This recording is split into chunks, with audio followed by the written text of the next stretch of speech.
Good afternoon, and welcome to the Stanford Center for Carbon Storage webinar today. My name is Sarah Salzer, and I'm the Managing Director of the Stanford Center for Carbon Storage.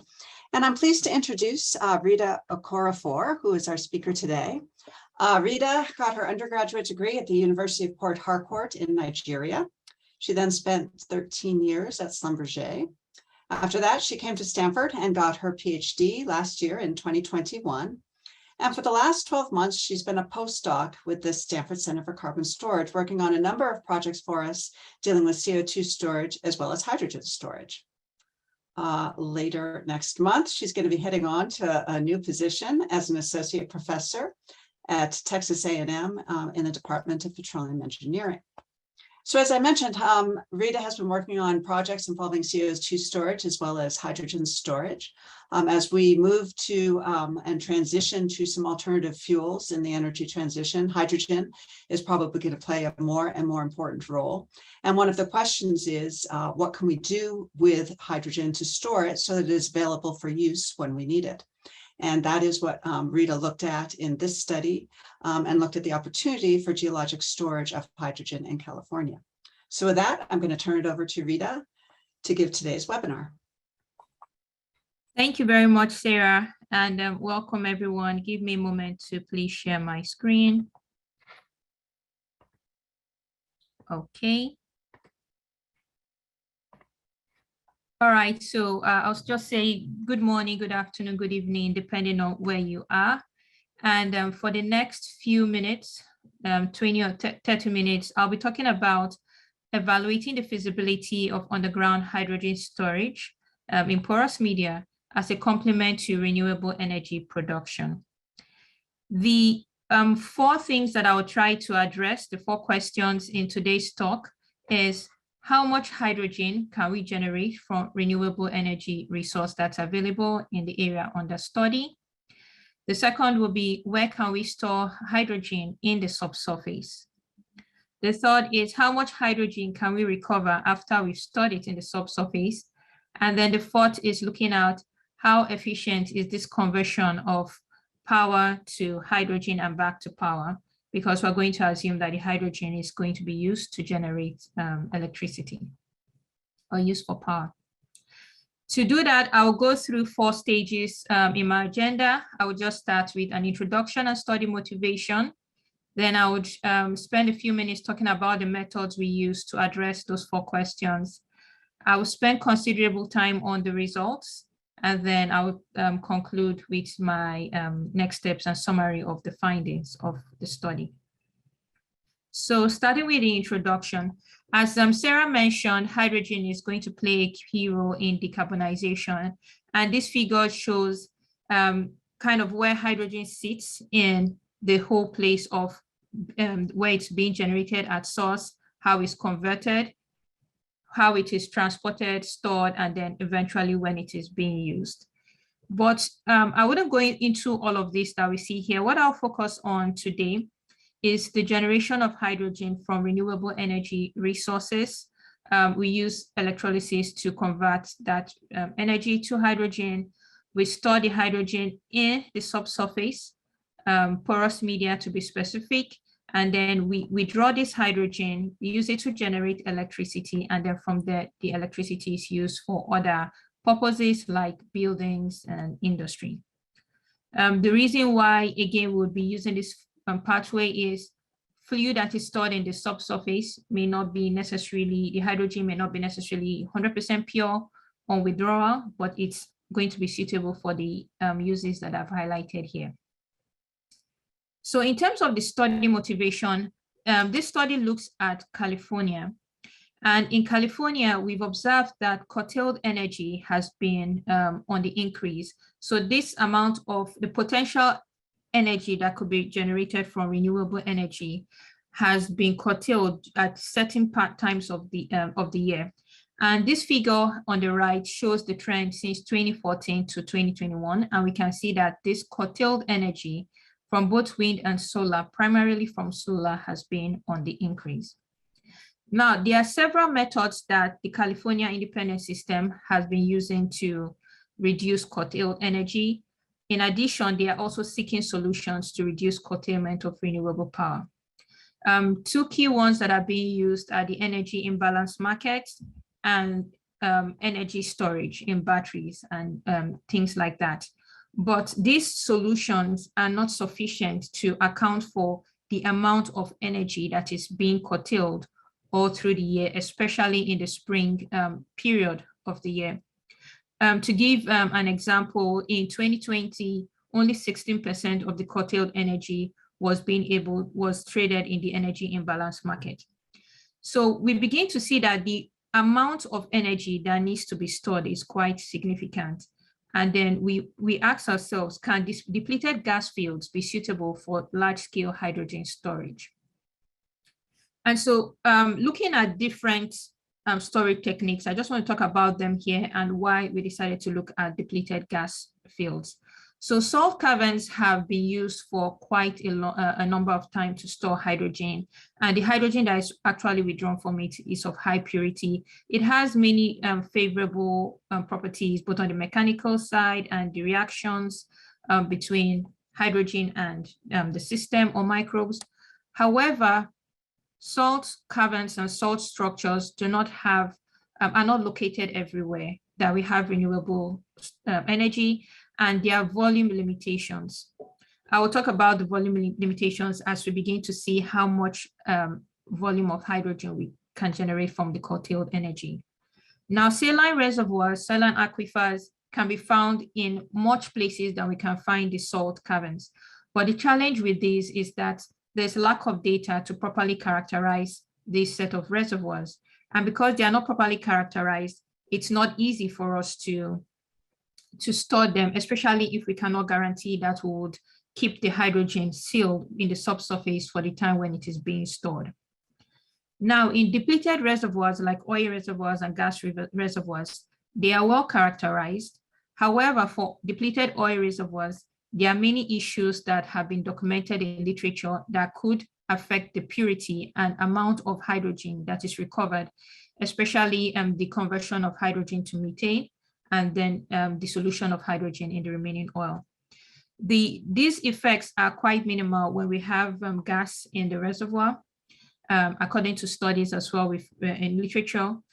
In addition, gas reservoirs have proven tightness and integrity of the caprock to gas, not necessarily hydrogen. So they appear to be the low-hanging fruits for us to store hydrogen in the subsurface. So we decided to go ahead with them. They also have pre-existing surface and subsurface installations, which could make withdrawal and just the whole process cheaper or more economical.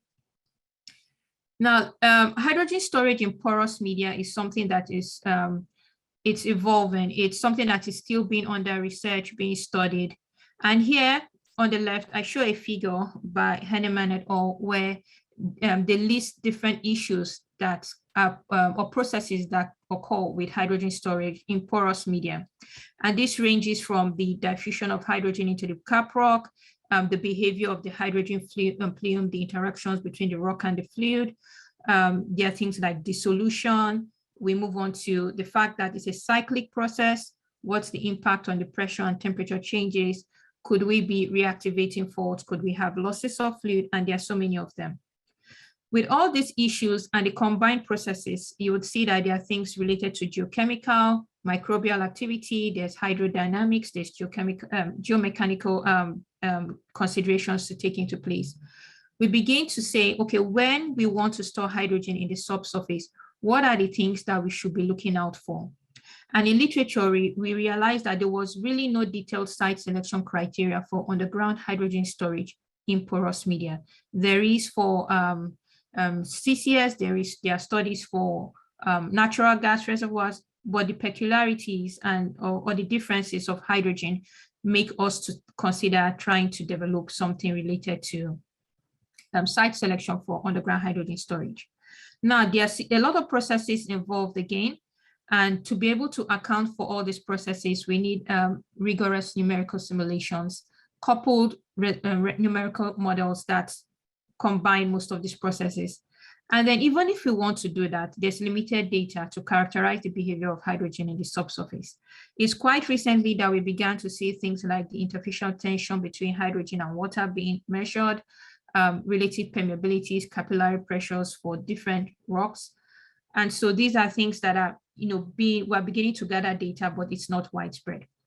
In today's talk, I will just focus on the fact that there's no detailed site selection criteria for underground hydrogen storage, because we want to look at where can we store hydrogen just on a high level. In the second part of things, in the methods, I'll be trying to address the different questions that we have. So in order to estimate how much hydrogen can we generate, we don't want to be very pessimistic in the amount, so we try to estimate future curtailments, looking at the trends that we have seen in the past, and then convert this energy that will be curtailed into volumes of hydrogen and mass as well. Then in terms of where can we store the hydrogen, the purpose was the approach was to develop a site selection criteria and also apply it to Northern California. Then the third is how much hydrogen can we recover?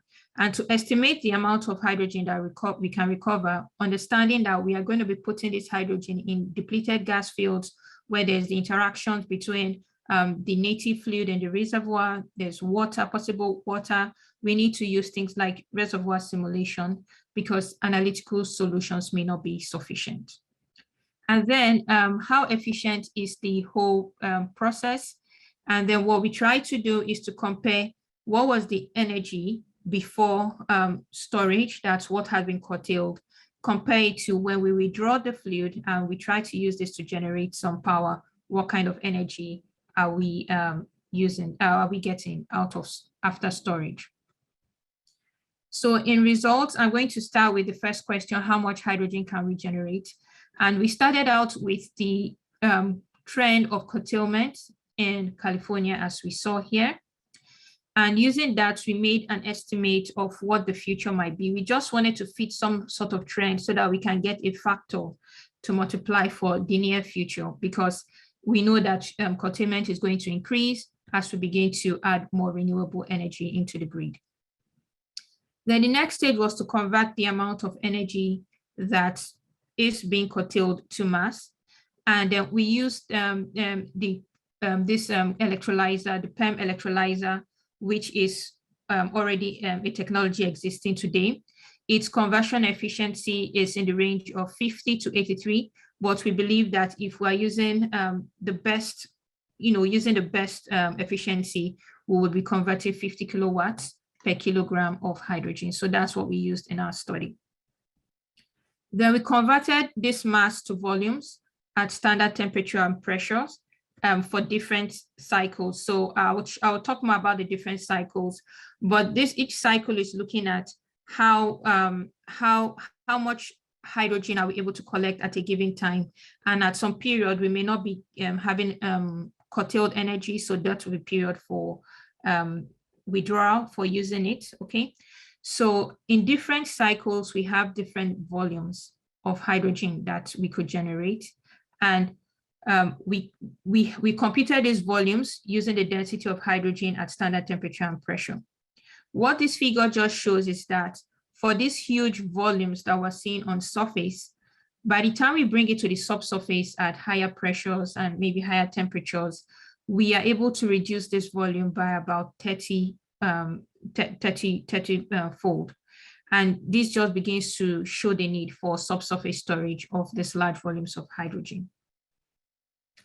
Another thing to just show here is that the volume in total of the amount of hydrogen to be injected per cycle is less than 1 million tons of hydrogen. And I think even when we add all of them, it's less than 1 million ton of hydrogen. Then the next is to define the storage cycle. And these storage cycles here where we inject corresponds to the volume it's equivalent to the energy of curtailed energy the curtailed power that we have, from solar and wind. So this is what we see at different months. This is where we have high curtailment. And then when we don't have high curtailment, that's when we plan to withdraw the hydrogen and use it to generate power. So we had the first cycle the second, the third, and the fourth cycle. And then the second question now is, where can we store hydrogen in the subsurface? In California, there are several oil and gas fields and underground storage sites. There are different districts, the northern, inland, coastal, and southern districts. But we chose to focus on the northern district because it has large quantities of gas fields and even 7 underground gas storage sites. And within those 175 oil and gas fields and the 7 underground gas storage sites, we need to know which ones will be most suitable for underground hydrogen storage. So we decided to develop a 3-stage site selection criteria. This is based off a similar approach that was used by Callas et al. For CCS storage. The first stage is to screen certain sites and remove any sites that do not meet some qualifying criteria for hydrogen storage. We use data that is publicly available. In the second stage, we then begin to rank different sites. These are all the sites that have passed the screening stage. We feel they are suitable for storing hydrogen, but we want to understand which ones are the best. In addition to using public data, we dig further and we begin to get more information to help us do the ranking. And then the third stage, which is after we've ranked the sites, we get the ones that are top ranking. We may want to move on to do some site characterization to get more data, to fine tune the information we have, or to build models to kind of simulate what we would expect in terms of recovery. In this study, I focused on only stage 1 and stage 2. So to develop the site selection criteria, we had to understand how does hydrogen behave when we store it in the subsurface and we try to withdraw it. Now, it's different if we were developing something related to CCS, because when we store carbon, we want to keep it there. With hydrogen, we want to get it out. And it's very important for us to maximize this recovery, maximize how much we're going to withdraw. So we use an index, the productivity index, which looks at the volume of gas while withdrawing, divided by the amount of energy, that is the pressure drop that we're going to use to generate that hydrogen that we'll withdraw. And so we did a sensitivity analysis using a base case model. What the sensitivity analysis showed us was that the depth of our reservoir, deep, our permeability, formation thickness, and the current reservoir pressure were the top sensitive parameters. They were the key parameters we should be looking at. And to interpret this, the shallower we are, the easier it was for us to withdraw hydrogen gas. In terms of the formation deep, if we have high deep, we will be able to get more hydrogen. And this deep is looking at when we have the reservoir, the well up deep of the reservoir and bounded by the sites. The higher the permeability, the better for us as well. In this particular case, we have this interesting figure, and I would show something to explain why.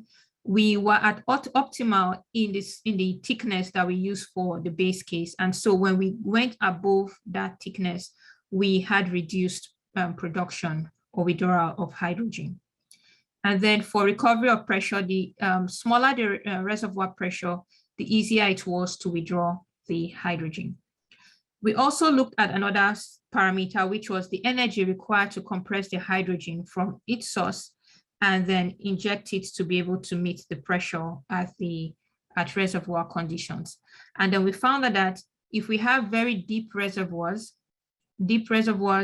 would result in higher compression energy for the hydrogen. Similarly, if we have higher reservoir pressures, we would need higher energy to compress. So this scale is actually going from low to high. And so this is saying shallower depths, smaller reservoir pressures.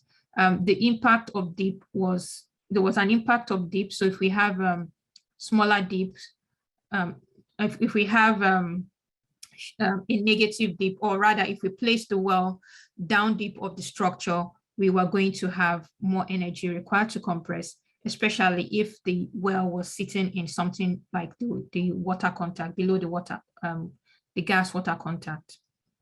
So this information gave us some insights, but we wanted to know looking at different scenarios, those key parameters that were sensitive, how would they behave? And so we began to look at different combinations of permeability and formation thicknesses, formation depths, etc. And what we see is that for each permeability, there was really an optimal thickness, but we could use anyone. In the particular instance, in our base case, we had 500 millidarcies for the reservoir pressure. Our reservoir thickness was 100. And so when we did the sensitivity and we came up to 120, we see that we're withdrawing less. Our productivity index was beginning to reduce. And then if we reduce the thickness, we were also reducing in productivity index. So depending on what the permeability and thickness combination is, we would have a different optimal PI for or productivity index for that particular withdrawal. And so we decided that we were going to use the formation, the permeability, thickness, or flow capacity, KH, to define our site selection criteria rather than looking at only permeability or only thickness. With deep, it was quite straightforward. We found that once the reservoir permeability was low, there was really not much impact on the deep. But when the reservoir permeability was high, we began to see impact on the deep. And the higher the deep, it was better up to some certain point. But overall, higher deep was better with higher permeabilities. It wasn't very sensitive to the KV-KH ratio. We did look at it. And then we also looked at how it performed with depth and pressure, how the productivity index, which is on the left in the yellow curve, and the compression energy performed with depth. And we found that with higher depth, or rather when we go deeper into our reservoir, our compression energy is increasing, as we see here, but our PI is also dropping. And so this made us to get a cutoff in terms of depth for storing hydrogen, what would be our maximum depth. So I'm just putting this background. There's a lot of sensitivity analysis that went into the site selection criteria we developed. I can't show all of it here, but here I show what we finally arrived at in terms of our stage 1 site selection criteria. This is what we have here. So what are the factors we consider if we want to screen a reservoir and assume it is not good enough for hydrogen storage? So these are the things we began to look at in terms of depth, permeability, porosity, thickness, and what the top seal would be, and all these other parameters.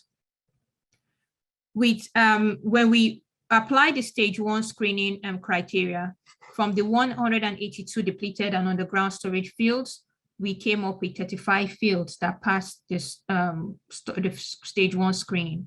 And these 35 fields were what we then took over to stage 2. In stage 2, we did ranking and scoring. So with scoring, we had to also include some kind of weighting factor. And the weighting factor, to be able to do that, we developed our weighting factor based on the behavior we saw with the sensitivity analysis.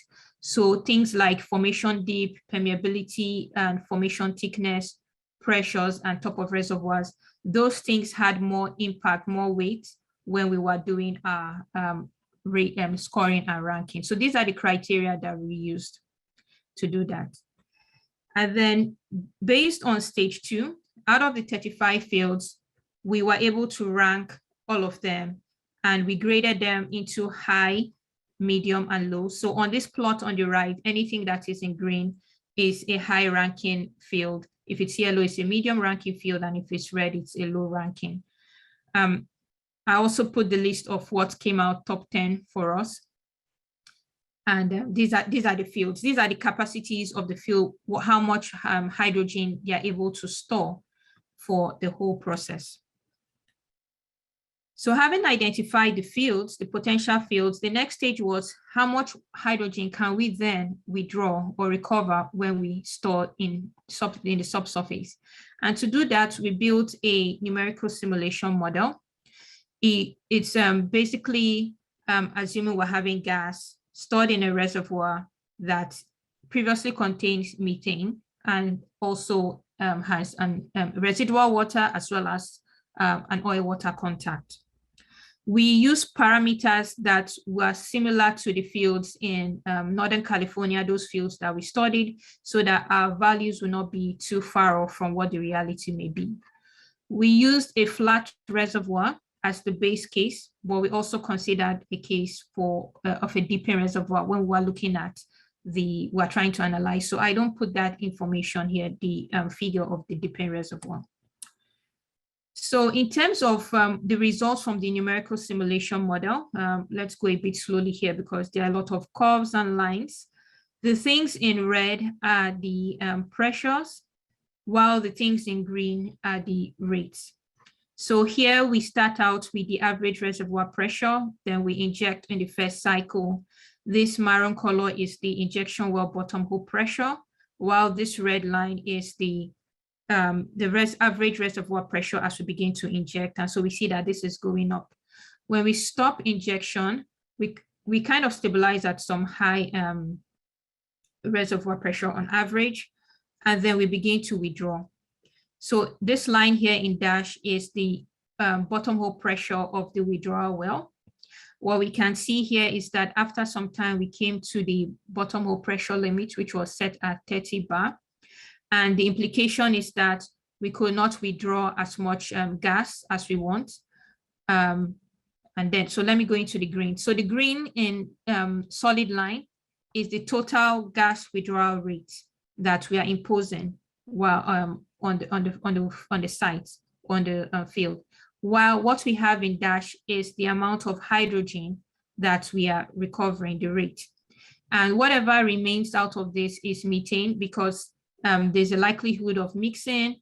Methane is also produced with the hydrogen as we withdraw, especially at very high rates. We begin to see that.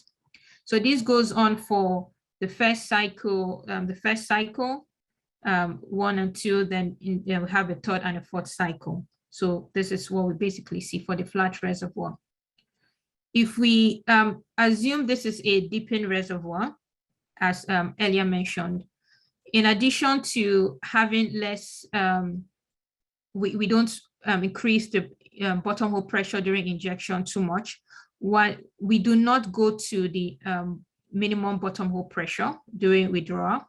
This allows us to withdraw the amount of gas that we impose, the gas withdrawal rate, and it allows us to also collect or get more hydrogen, as we can see in the different cycles.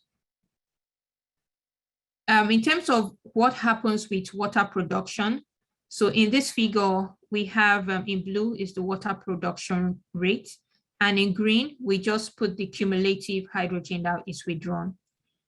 The solid line here is for the flat reservoir, while the dashed line is for the dipping reservoir.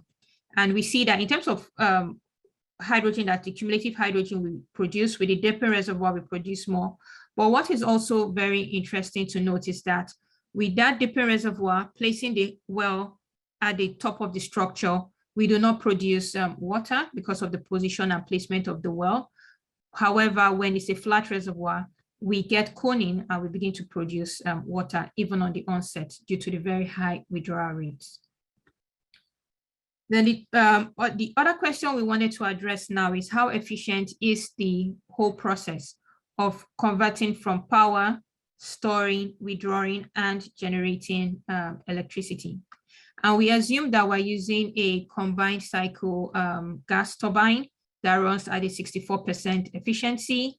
And so this is what the whole process should look like.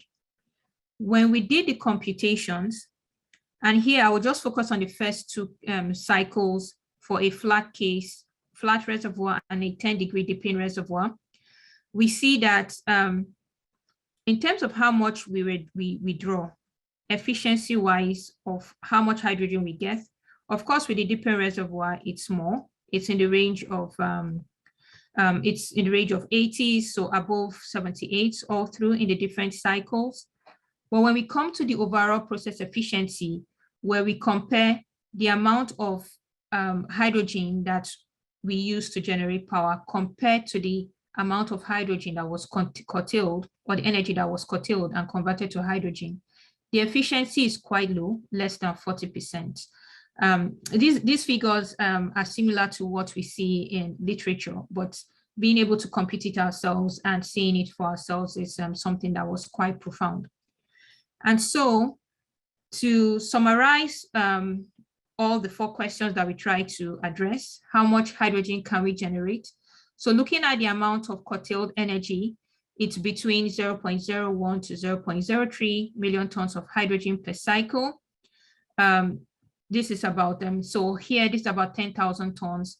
If we were to store it in a salt cavern, for instance, this is larger than the current largest size of a salt cavern, which is anticipated to be 6,000 tons.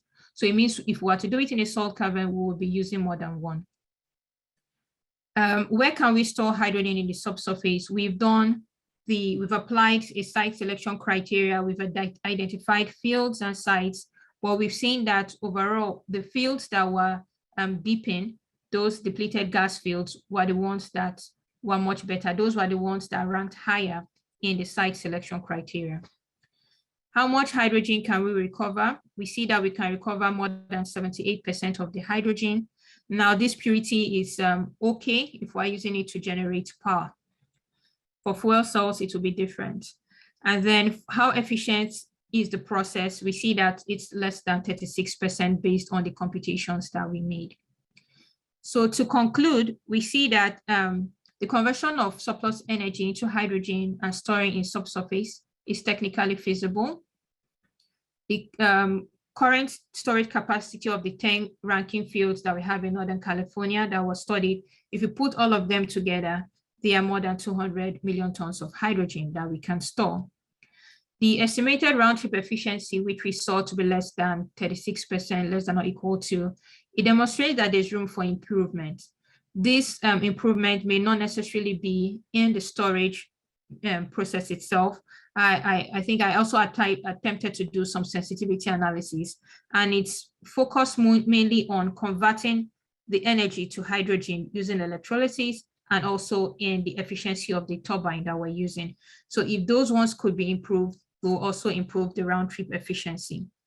I'm a petroleum engineer by background, and during the course of this study, I applied a lot of petroleum engineering and geoscience skills. And I feel that this was just a scratch of what in-depth study can be done. And if we begin to apply more of the petroleum engineering and geoscience expertise, it will help us to even maximize recovery from hydrogen in porous media. It's still a work in progress, and future works will look at hydrogen storage in saline reservoirs, where we would probably be using another cushion gas, or some of the hydrogen will be used as cushion gas. Evaluating the techno-economics of underground hydrogen storage as we've seen it, and just involve more complex processes in the subsurface modeling. I would like to thank the people that I collaborated with in this work. So there's Nega, Elliot, Anna, Sarah, and Professor Kosek. And I'm very grateful for the funding from Southern Company and the Stanford Center for Carbon Storage to undertake this study. I want to also thank you all for listening, and I look forward to your comments, feedback, and questions. These are the references that I used. Thank you very much. Great, thank you so much, Rita. Excellent talk.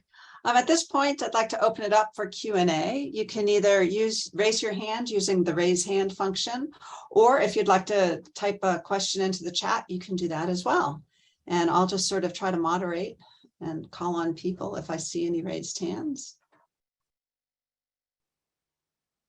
Lou, I see you have a question. Yeah, thanks, Rita. Very interesting. Yeah, a couple things. 64%, I mean, a usual number for a combined cycle natural gas is like low 50s. So curious, is that 64 sort of specific to hydrogen? And that's, of course, for combined cycle. Single cycle is down, you know, low to mid 30s. Yes, so it's specific to the numbers we're seeing for combined cycled turbines that combine both hydrogen with natural gas. So that's the efficiencies that we're seeing in latest technologies. Okay, then the other question this might be even more naive. I'm just curious, So this is obviously like about seasonal storage. You can kind of produce in, whatever in the spring and then use it in the summer. I mean, do people also just sort of look at like on-site storage, just say in big tanks, to kind of shift things from hour to hour or day to day, maybe with storage to, it gets cloudy or the wind dies down for a few days and you use the hydrogen that way. I mean, then you avoid all of the, you have other issues, but you avoid all the subsurface stuff. Yes, so for for smaller size volumes, yes, there is possibility of storage using tanks. So that's also a possibility. It's something that is also being considered. I think it's something that is being considered. So, but those ones are shorter durations compared to these seasonal ones that that we looked at. Thanks. Yeah. Other questions for Rita? Kurt. Yeah, hi, Rita, thanks. I know there's a lot of detail behind this talk that you gave, so I'm sorry to ask you a little bit more about the details. So in slide 16, where you're showing, I think, the tornado plot, I'd just like to know a little bit more about the slide 16, about the geometry of those reservoirs. Is there some kind of, when you have the dip, for example, what's the three-dimensional geometry? And is there some element of closure or parameter that describes the vertical extent and closure of the reservoir? Okay, so let me see if I can just annotate, because I don't have it as a backup slide. So in terms of the reservoirs that were modeled as they were deepening, so this is what something like what we would have as a reservoir that is deepening, and it will have its own different angle, some sort of contact somewhere, gas contact, and the well will be placed somewhere up deep. Okay, so sort of an optimally placed well, and then what's the third dimension like here? So it's closed on all sides. So it's closed on each side. So sorry about it. This isn't there. I can't erase it right now. Okay. Oops. So, okay. All right. How do I get back to my, okay. I can't get back to my annotation. Okay, so it's closed. It's let me see, three dimension, something like this. Something like this. Okay. Very nice, by the way. It's tough, and then so it's closed on all sides, and we placed the well up deep, and so so this is what we see. Yeah, okay. That's what I have. Yeah, different, and then we looked at different tilts of the reservoir. Okay, if I could just ask one more. Go ahead. You kind of alluded to cushion gas as being a future topic, but you actually were looking at that, right? Insofar as you're injecting hydrogen into a natural gas reservoir, I assume the natural gas there was serving as the cushion, correct? Yes. So what are you saying where it's a topic of future discussion? I mean, you were looking at it here. Okay, so if we're going to be injecting into a saline reservoir where there's no gas already, there's no gas, then it now becomes a choice of which fluid, which gas is going to be better as a cushion gas in that scenario that we will inject before we inject the hydrogen. Otherwise, most of the hydrogen will end up being the cushion gas in the system, and we wouldn't be able to recover all of it. So that was the angle I was going. Could we use hydrogen? Could we inject methane, or just something else? Okay, for the saline reservoir studies. Okay, thanks very much. Thanks a lot. Yeah. Okay, we've got a question in the chat that I'll read out loud from Anders Johnson. Why compare the hydrogen efficiency? Solar panels are less than 30% efficient. Would a better metric be the capital cost to store 96 hours of energy in hydrogen underground versus the capital cost of lithium batteries? The value of hydrogen storage is the massive quantities that can be stored for months. Yes, no? Okay, so this one was just it was a preliminary investigation on this efficiency, like why should I bother going through the process of conversion? And so one of the things that we plan to do looking into the future is we will begin to delve into more techno-economics. Let's look at the cost that is involved in the whole process, etc. So that's part of the things that we plan to look at in the future. Great. Okay, another one in the chat from Justine Pedersen. Many thanks for the good overview. I was wondering if you could comment on the confidence in estimated withdrawal efficiency. Are there any experimental data or experience from similar reservoirs that brings confidence to the estimate? Okay, so we tried as much as possible to use published information regarding, things like relative permeabilities of hydrogen to water. We are assuming that we have mixing of the fluid.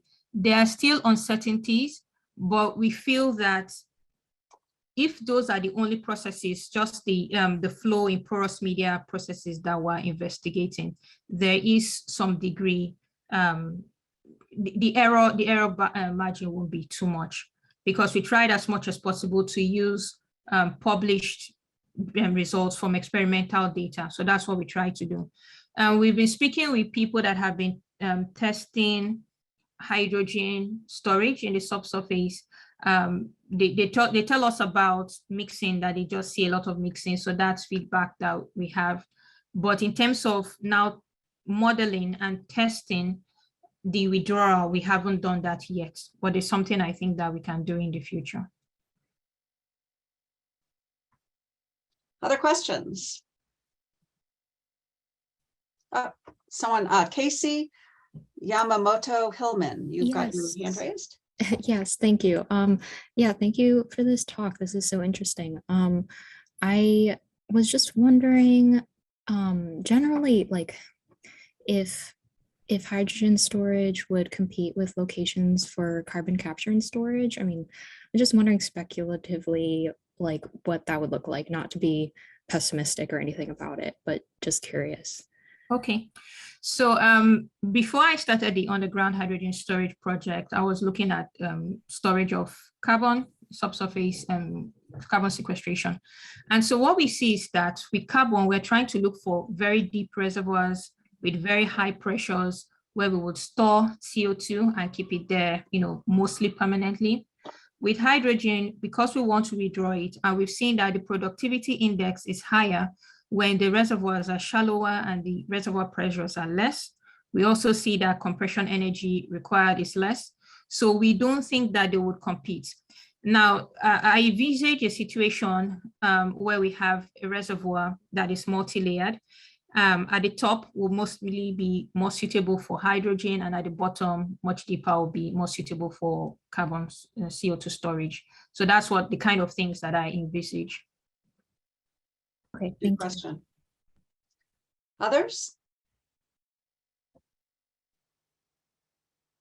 Okay, well, thank you all for joining us today. Before you all leave, I did want to mention that for those of you that are members of the Stanford Center for Carbon Storage, this is an example where talking to some of our members, the idea for this kind of project came up, and then we ended up executing it.